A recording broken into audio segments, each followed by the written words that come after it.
Hari Om Namaste. 20th day revision of Srimad Bhagavad Gita, 11th chapter, Vishwarupa Darshana Yogaha, shlokas from 31 to 55. Akhyahimeko bhavanugrarupo namostute devavara prasida vignyatumicchami bhavantamadhyam nahi prajanami tava pravrittim.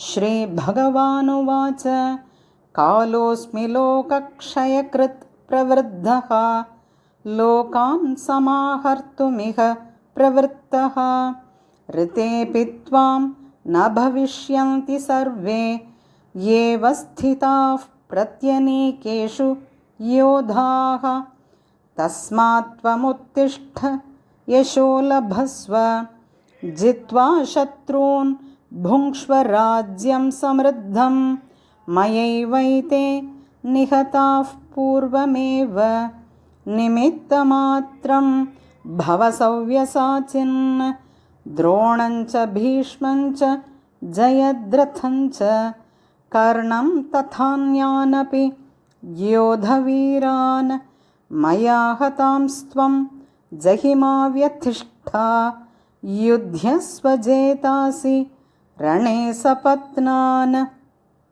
Sanjaya उवाच एतच्छ्रुत्वा वचनं केशवस्य कृताञ्जलिर्वेपमानः किरीटी नमस्कृत्वा भूय एवाह कृष्णं सगद्गदं भीतभीतः प्रणम्य अर्जुन उवाच स्थाने ऋषिकेश तव प्रकीर्त्या जगत्प्रहृष्यत् यनुरज्यते च रक्षांसि भीतानि दिशो द्रवन्ति सर्वे नमस्यन्ति च सिद्धसङ्घाः कस्माच्च तेन न मेरन्महात्मन् गरीयसे ब्रह्मणोऽप्यादिकर्त्रे अनन्तदेवेश जगन्निवास त्वमक्षरं सदसत्तत्परं यत् त्वमादिदेवः पुरुषः पुराणः त्वमस्य विश्वस्य परं निधानं वेत्तासि वेद्यं च परं च धाम त्वया ततं विश्वमनन्तरूप वायुर्यमोऽग्निर्वरुणः शशाङ्कः प्रजापतिस्त्वं प्रपितामहश्च नमो नमस्तेऽस्तु सहस्रकृत्वः पुनश्च भूयोऽपि नमो नमस्ते नमः पुरस्तादथ पृष्ठतस्ते नमोऽस्तु ते सर्वत एव सर्व अनन्तवीर्यामितविक्रमस्त्वं सर्वं समाप्नोषि ततोऽसि सर्वः सखेति मत्वा प्रसभं यदुक्तं हे कृष्ण हे यादव हे सखेति अजानता महिमानं तवेदं मया प्रमादात् प्रणयेन वापि यच्चावहासार्थमसत्कृतोऽसि विहारशय्यासन भोजनेषु एकोत्थवाप्यच्युत तत्समक्षं तत्क्षामये त्वामहमप्रमेयं पितासि लोकस्य चराचरस्य त्वमस्य पूज्यश्च गुरुर्गरीयान् न त्वत्समोऽस्त्यभ्यतिगः कुतोऽन्यः लोकत्रयेऽप्य प्रतिमप्रभाव तस्मात् प्रणम्य प्रणिधाय कायं प्रसादये त्वामहमीशमीड्यं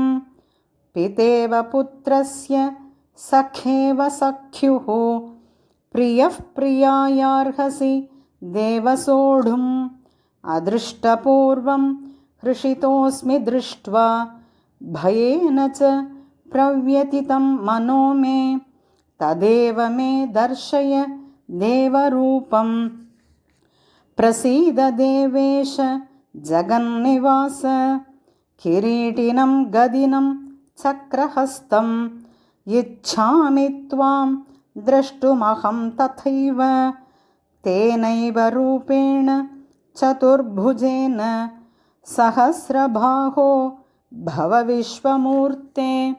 श्रीभगवानुवाच मया प्रसन्नेन तवार्जुनेदं रूपं परं दर्शितमात्मयोगात् तेजोमयं विश्वमनन्तमाद्यं यन्मे त्वदन्येन न दृष्टपूर्वं न वेदयज्ञाध्ययनैर्न दानैः न च क्रियाभिर्न तपोभिरुग्रैः एवं रूपः शक्य अहं नृलोके द्रष्टुं त्वदन्येन कुरु प्रवीर।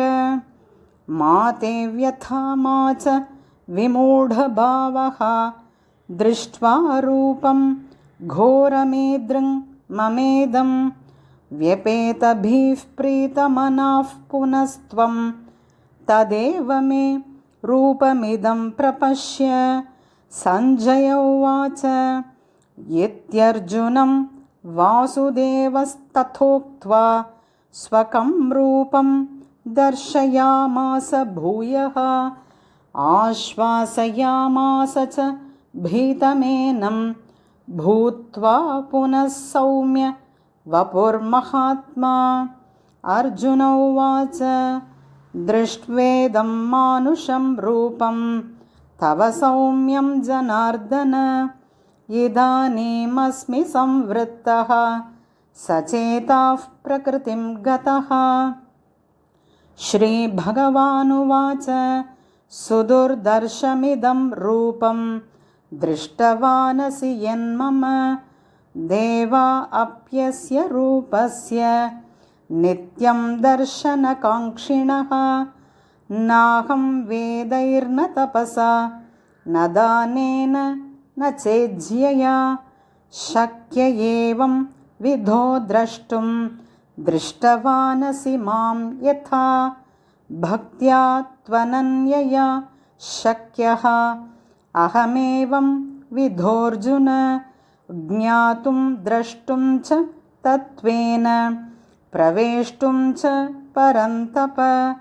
मत्कर्म कृन्मत्परमः मद्भक्तः सङ्गवर्जितः निर्वैरः सर्वभूतेषु यः स मामेति पाण्डव।